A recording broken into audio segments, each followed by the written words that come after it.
हाय दोस्तों, कैसे हैं आप। मैं आपका दीपक सर और आप सभी को स्वागत करता हूं अपने YouTube चैनल जीनियस क्लब में। आज हम सिंप्लीफिकेशंस के ऊपर बात करेंगे और जैसा कि आप जानते हैं सिंप्लीफिकेशन एक बहुत ही इंपॉर्टेंट टॉपिक है। तो बिना समय गवाए आज हम सिंप्लीफिकेशंस के जिस पार्ट की बात करने वाले हैं वो है एडिशंस पार्ट की, और देखते हैं कि पलक झपकते ही आप 1 या 2 सेकंड में एग्जामों में इस तरह के क्वेश्चन को कैसे बना सकते हैं। तो बिना समय गवाए हम सवालों में आते हैं। पहला सवाल, जैसा कि आप बोर्ड पे देख रहे हैं, क्या लिखा गया है, 1 + 11 + 111 + 1111 + 11111। बेसिक तो आपको आता है, हम बेसिक्स पर उतना फोकस नहीं करने वाले। तो आइए इस तरह के एग्जामों में क्वेश्चनों को किस तरीके से शॉर्टकट से बनाया जाए हम वो सीखते हैं। देखिए, इस तरह के क्वेश्चन अगर एग्जामों में आपको मिलते हैं जहां पे डिजिट्स हमेशा क्या हो रहे हैं, कंटिन्यूस रिपीटेशंस में हो रहे हैं, यानी यहाँ पे 1 1 बार, यहाँ पे 1 2 बार, यहाँ पे 1 3 बार, यहाँ पे 1 4 बार और यहाँ पे 1 5 बार। इस तरीके से अगर सेम नंबर्स रिपीट होते हैं और बढ़ते चले जाते हैं, क्रमों में होते हैं, तो आपको करना क्या है, इन नंबरों का एडिशन जब आपसे करने के लिए कहा जाए तो आपको सबसे पहले वो नंबर लेना है जिनकी फ्रीक्वेंसी सबसे अधिक हो, यानी वो नंबर लेना है उस जिनकी फ्रीक्वेंसी डिजिट की सबसे क्या हो, अधिक हो।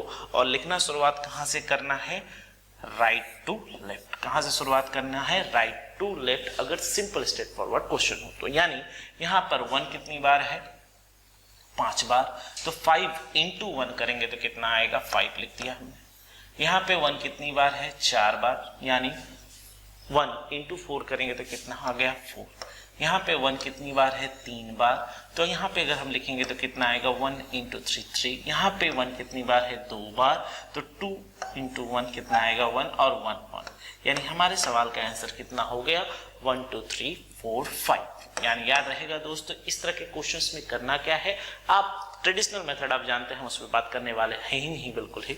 यहाँ पे इस तरह के क्वेश्चंस में आपको करना क्या है, जिस नंबर में डिजिट की फ्रीक्वेंसी सबसे अधिक होगी आप वहां से क्या करेंगे, जोड़ना शुरू करेंगे। तो यहाँ पे आप देख रहे हैं 1 5 बार है तो 1 × 5 कितना हो गया, 5। यहाँ पे 1 कितने बार है, 4 बार है तो 1 × 4 कितना हो गया, 4। यहाँ पे 1 कितनी बार है, 3 बार है तो 1 × 3 कितना हो गया, 3। यहाँ पे 1 कितनी बार है, 2 बार है तो 1 × 2 कितना हो गया, 2। और यहाँ पे 1 का 1 उतर गया। यानी हम लिखेंगे किस साइड से, राइट टू लेफ्ट। क्लियर, याद रहेगा। यानी इस तरह के क्वेश्चंस में और भी क्वेश्चनों पर बात कर लेते हैं। अब आइए दूसरा क्वेश्चन, तो देख लिया जाए क्या क्या है। यहाँ पर भी अगर हम देख रहे हैं, यहाँ पे 5 कितनी बार रिपीट है, 5 बार, फिर 4 बार, 3 बार, 2 बार, 1 बार। तो मैंने क्या बताया कि इस तरह के क्वेश्चंस पे आपको करना क्या है, आप उन नंबरों को लेंगे जहाँ पे सबसे फ्रिक्वेंसी ज्यादा हो। तो यहाँ पे 5 कितनी बार है, 5 बार। तो चलिए गुना करते हैं, 5 5 25, 25 का 5 हाथ में बचा 2। यहाँ पे कितनी बार है, 4 बार। तो 5 × 4 कितना हुआ, 20। 20 + 2 कितना मिलेगा, 22। हाथ में बचा 2। अब यहाँ पे करते हैं तो कितनी बार है, 3 बार। तो 5 3 15, 15 + 2 कितना होगा, 17। हाथ में बचा 1। यहाँ पे कितना है, 5 2 10 + 1 कितना हो गया, 11। और यहाँ पे 5 1 5 + 1 कितना हो गया, 6। यानी हमारे सवाल का आंसर कितना आ गया, 61725। यानी पलक झपकते ही आप आंसरों को कर सकते हैं बिना समय गवाए। अब आपकी बारी है चीजों को ढंग से करना और प्रैक्टिस बार बार इन सब चीजों को करना। आइए फिर से हम देखें सवाल में। तो यहाँ पे हमें दिख रहा है कि 4 कितनी बार है, 4 बार। तो सर क्या लिखेंगे, यानी 4 कितने टाइम्स है, 4 टाइम्स। तो 4 4 जा कितना हो गया, 16। 16 का 6, हाथ में कैरी बचा 1। यहाँ पे कितनी बार है, 3 बार। तो 4 3 12, 12 + 1 कितना हो गया, 13 का 3 हाथ में बचा 1। फिर अगर हम करते हैं तो यहाँ पे कितना मिलेगा, 4 2 8, 8 + 1 कितना हो गया, 9।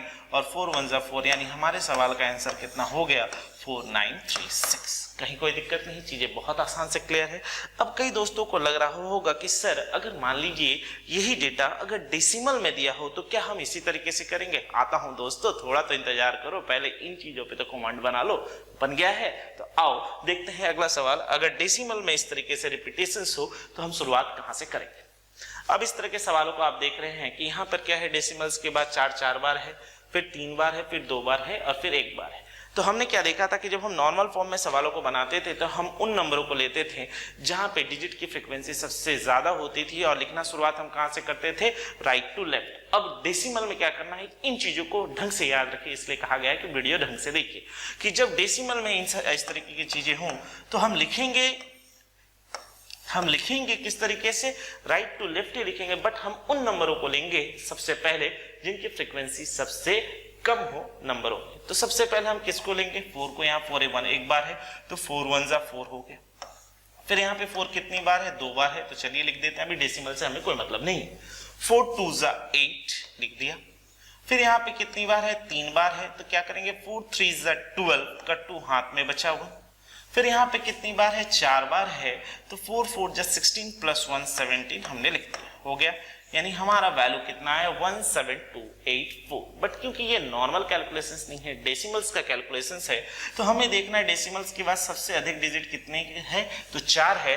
तो हम क्या करेंगे 1 2 3 4 लिख के डेसिमल्स बैठा देंगे। यानी डेसिमल्स के बाद कितने डिजिट्स होने चाहिए, 4 डिजिट। तो हमारे सवाल का आंसर कितना हुआ 1.7284, यानी ऑप्शन नंबर बी। कोई पेन लगाने की जरूरत आज के बाद इन तरह के सवालों में नहीं पड़ेगी दोस्तों। ठीक, बढ़े आगे, देखते हैं अगला क्वेश्चन क्या है। आइए, वाह। अब इस तरह के क्वेश्चनों को बनाने का तरीका क्या है, थोड़ा सा देख लिया जाए किस तरीके से क्या बनेगा। तो पढ़ लेते हैं क्या लिखा गया है, 0.777 फिर 777 फिर 7777 प्लस 0.77 फिर 0.77 प्लस 0.7। तो मैंने क्या बताया किस तरीके से शुरुआत करेंगे। सर शुरुआत तो राइट टू लेफ्ट ही होगी। अब इनमें हम उन नंबरों को लेंगे जिनके डिजिट की फ्रीक्वेंसी सबसे कम हो, हम शुरुआत वहां से करेंगे, यानी यहां से। तो यहाँ पे क्या आएगा 7 7 2 जा 14 14 का 4 हाथ में बचा हुआ। 7 3 जा 21 21 प्लस 1 कितना हो गया दोस्तों 22 हाथ में बचा 2। 7 4 जा 28 28 प्लस 2 कितना हो गया 30 30 का 0 हाथ में बचा 3।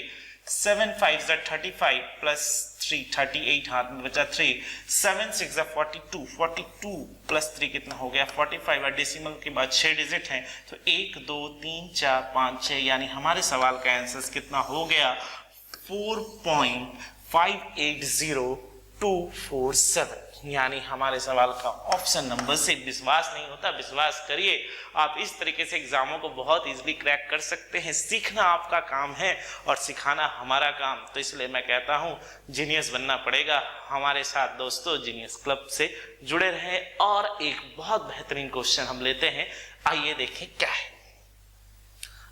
अब इस तरह के क्वेश्चनों को एग्जामों में हम किस तरीके से करेंगे, तो चलिए सीख लिया जाए। क्या कहा गया 6 1/6 66 1/6 666 1/6 6666 1/6 फिर 66,600 66 1/6। फिर यहां से अगर हम करते हैं तो हमें कितना मिलता है 6,66,666। ठीक, यानी डेसिमल्स तो है नहीं। तो सबसे पहले हमने फ्रैक्शंस ऑलरेडी पढ़ा और बहुत अच्छे से हमने सिंप्लीफिकेशन सीखा है। तो हमें पता है हमें जोड़ना किसको पड़ेगा, इन सभी। और जब अगर इन सभी को हमें जोड़ना है तो हमें पता है नॉर्मल फॉर्म जोड़ने का क्या है, डेसिमल्स तो है नहीं। तो हम राइट टू लेफ्ट ही जाएंगे और किन नंबरों को लेंगे जिसमें डिजिट की फ्रीक्वेंसी क्या हो दोस्तों, सबसे अधिक हो। यानी सबसे पहले इसको, यानी 6 बार है, तो 6 6 जा 36 हाथ में बचा 3। 6 5 जा 30 प्लस 3 33 हाथ में बचा 3। 6 4 जा 24 प्लस 3 27 हाथ में बचा 2। 6 3 जा 18 प्लस 2 20 हाथ में बचा 2। 6 2 जा 12 प्लस 2 14 हाथ में बचा 1, यानी 7। ये तो हो गया। और आपको पता है फ्रैक्शंस पार्ट हमारे पास कितने में आ रहे हैं, 1 बार 2 बार 3 बार 4 बार 5 बार 6 बार। तो जिसका डिनोमिनेटर यानी हर जो है एक समान है, तो 1 कितनी बार ऐड होगा 1 2 3 4 5 6, यानी 6 बार 1 ऐड हो गया डिवाइडेड बाय 6। तो 6 से 6 कट गया, क्या बचा 1। यानी हमारे सवाल का आंसर कितना आ गया 740737। यानी हमारे सवाल का आंसर कितना हो गया 740737, यानी ऑप्शन नंबर सी 740737 होगा। यहाँ पे गलती क्या गया है 737। कहीं कोई दिक्कत नहीं, चीजें बहुत इजीली क्लियर है, कहीं कोई डाउट नहीं दोस्तों। तो आज आपने सीखा कि किस तरीके से आप सिंप्लीफिकेशंस को कितनी आसान तरीके से बना सकते हैं।